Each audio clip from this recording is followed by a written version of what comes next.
Joining us now from Netua in northern Israel is Josiah Dekanu. Thank you so very much for taking the time to be with me this afternoon.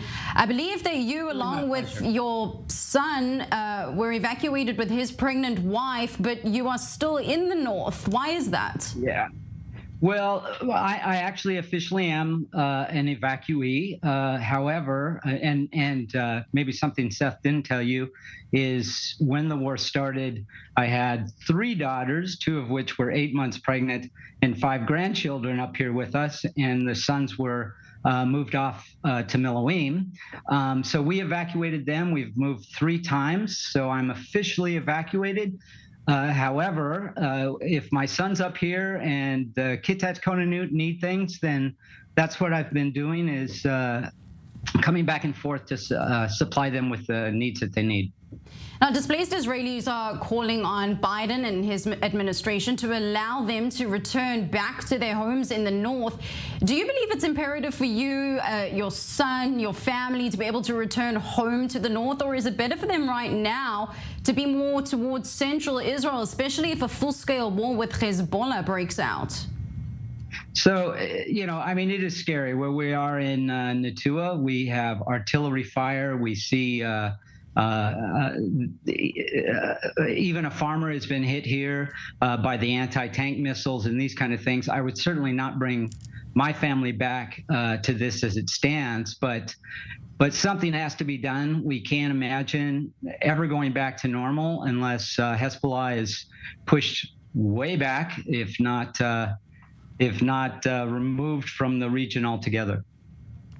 Israelis in the north, as you mentioned, also face a barrage of rockets, perhaps even more worrying because it comes from Hamas's big bad brother in the north, who holds Iranian-funded precision-guided missiles. After watching what unfolded in the south, do you feel protected, or do you feel that you have to fend for yourself? What can Israel, the IDF, the security establishment better do to assist you and your family? It really feels like they're playing tit for tat now, and we get hit with an anti-tank missile, or there's a barrage of rockets that are fired at us, and we return fire with artillery. I'm not an expert in this, but I certainly hope that the government and the military have a plan for eliminating the security risk up here from Hezbollah. And Josiah, it's got to happen. If you've got a message, I'd like to ask you actually on 2 messages, one for Benjamin Netanyahu and his government, and the second being perhaps for other residents like yourself from the north that have evacuated, that are probably feeling the same confusion, disappointment, and perhaps just a longing to want to return home to a normal circumstance. What would your messages for both of them be?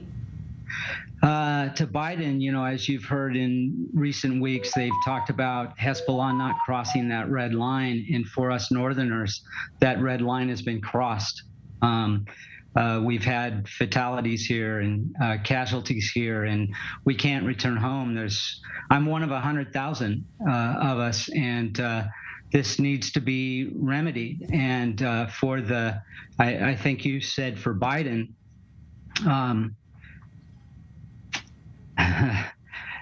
there seems to be with the international community that they're pretending this portion of this war doesn't exist, or it hasn't started yet, and it does feel like it hasn't started, but